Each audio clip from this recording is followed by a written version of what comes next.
Hello, Silent here, and today I have a question for you about Destiny 2 in-game activity, Nightfalls. Did you ever think of Grandmasters providing you difficulty that lacks creativity? No? Yes?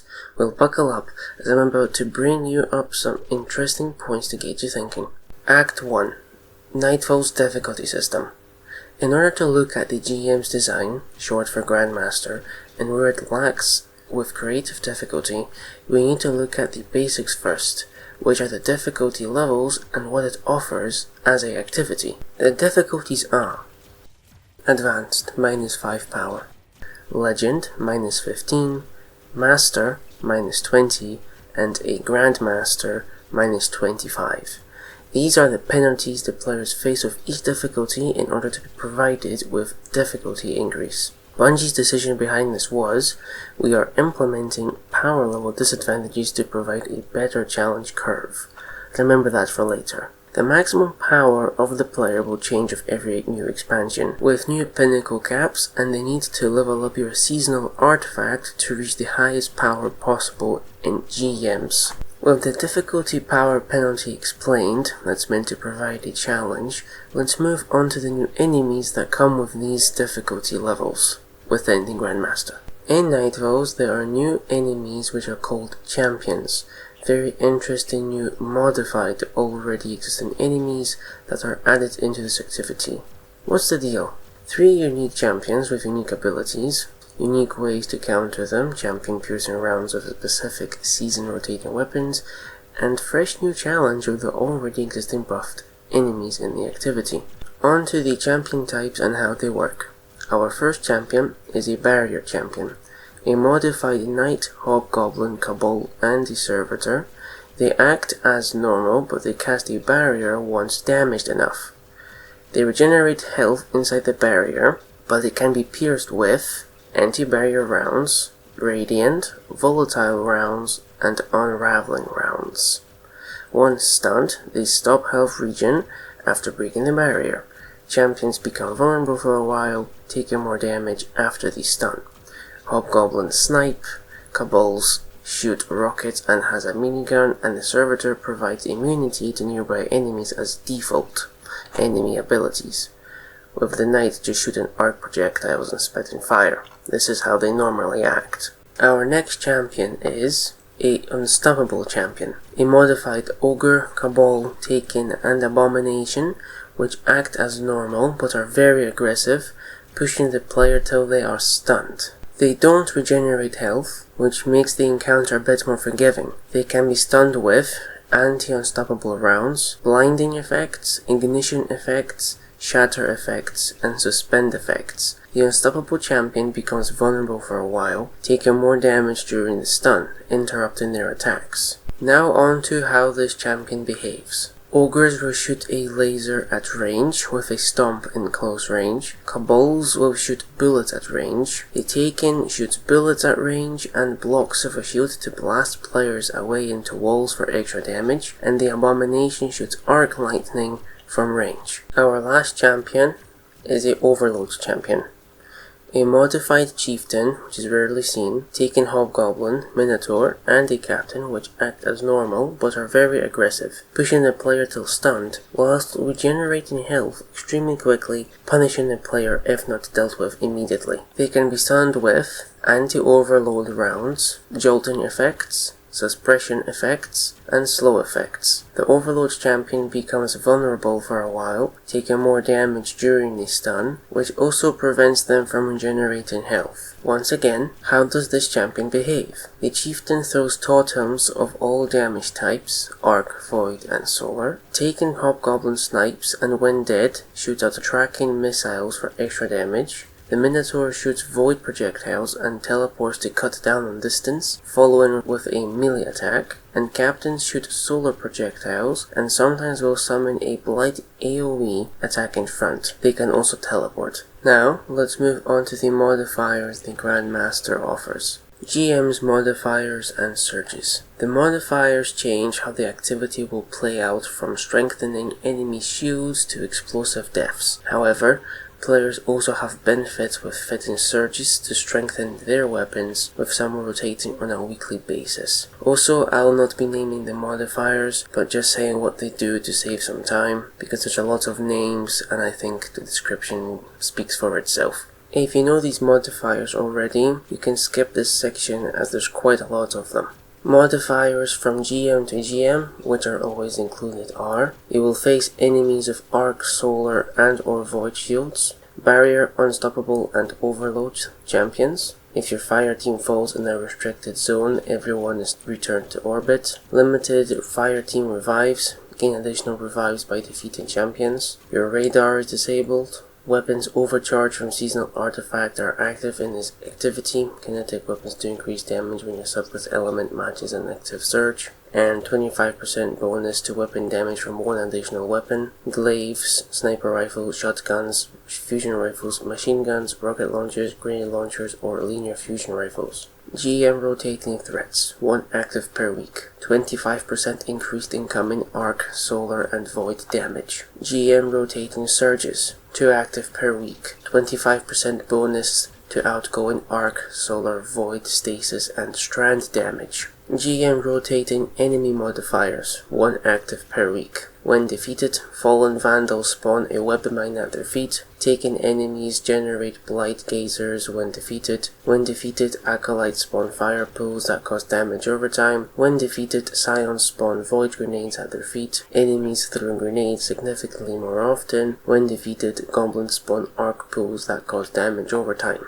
GM's strike-specific modifiers: incoming environmental damage increased, knockback damage and distance increased, incoming splash damage increased, knockback damage and distance increased, incoming void and environmental damage increased, incoming arc and environmental damage increased, arc damage increased, knockback damage and distance increased. GM's buffs, which are sometimes active: all Vanguard rank points gains are increased, all Nightfall loot drops are doubled. Act 2. The difficulty problem with GMs. With the basic understanding of how GMs work, let's dive into the problems this activity has. Higher difficulties up to a GM aren't engaging. Whilst playing Vanguard Ops, you learn the basics of every strike. You then decide to try some Nightfalls, a step up from the Vanguard Ops. You then learn a new mechanic, champions. They're a new challenge that you must learn to overcome.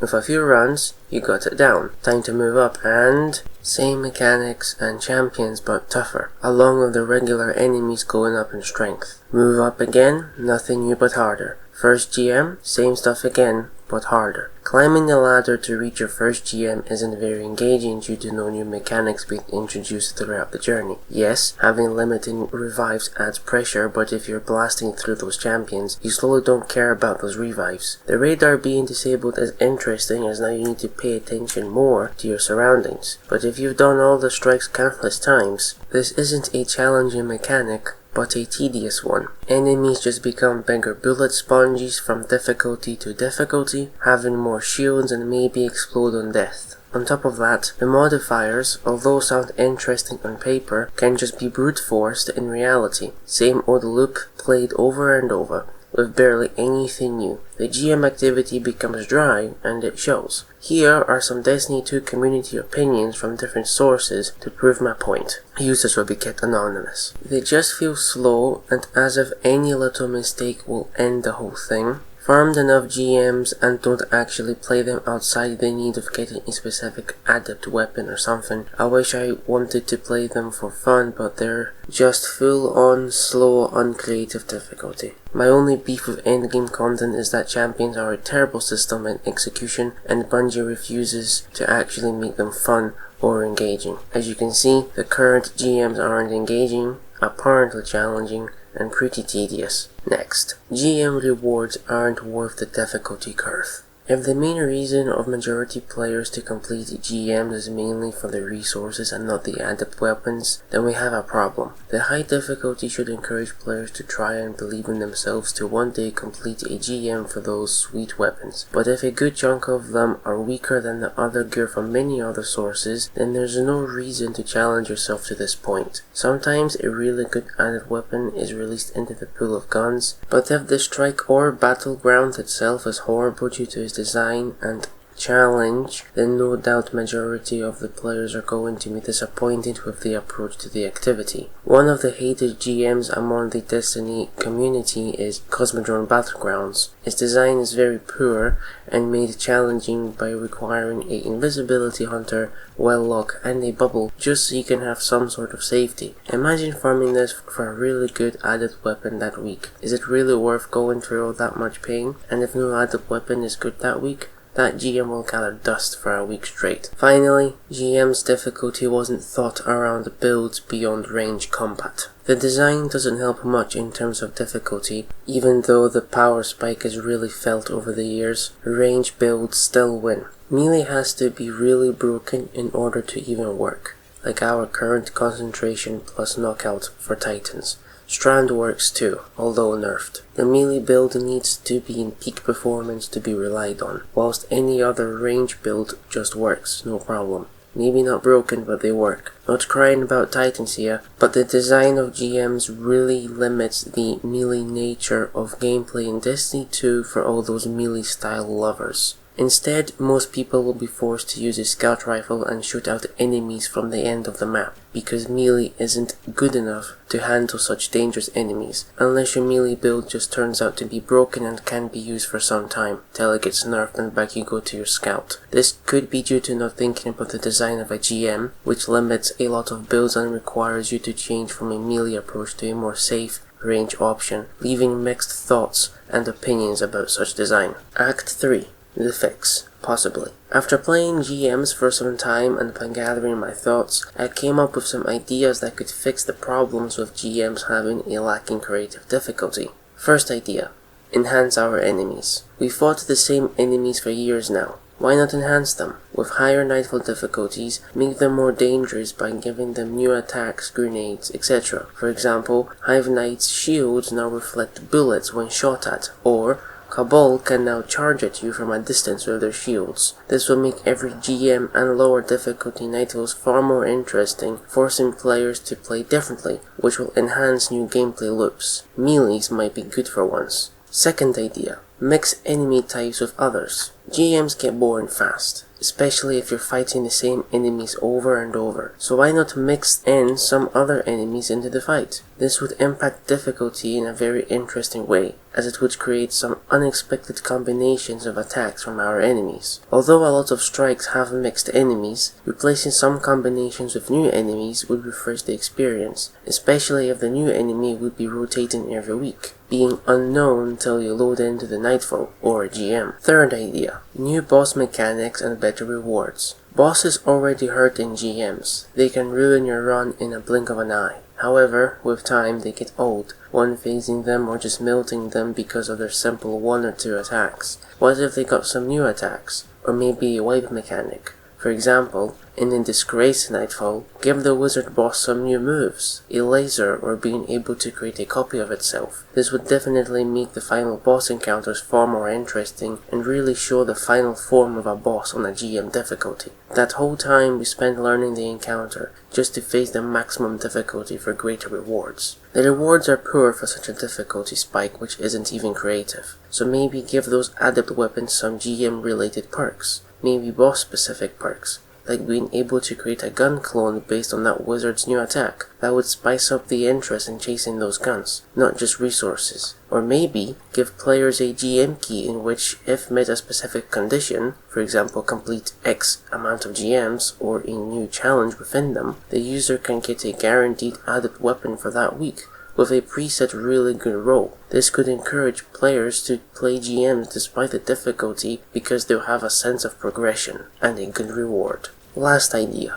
Add interesting modifiers. Although those modifiers that are currently in the game sound fun and interesting, they are very generic and more tedious and challenging. Maybe add some modifiers that actually change the behavior of our enemies, not just throw more grenades, or granting them new abilities if low on health. Or hidden traps are now active throughout the activity, or the enemies acquire nearby enemies' abilities for some time after death. Something that impacts the gameplay. As the difficulty increases, it would really engage the player to adapt to these new challenges. Instead of getting a solar gun to load half of its mag, instead of a full one into a red bar. Conclusion. These were just some ideas that I came up with to make GMs more interesting as a endgame PvE activity. Will it happen? I don't know. But I just want for this activity to evolve as we players get more and more stronger, because right now, it doesn't feel like peak endgame at all. Our enemies are still weak, and we just get stronger.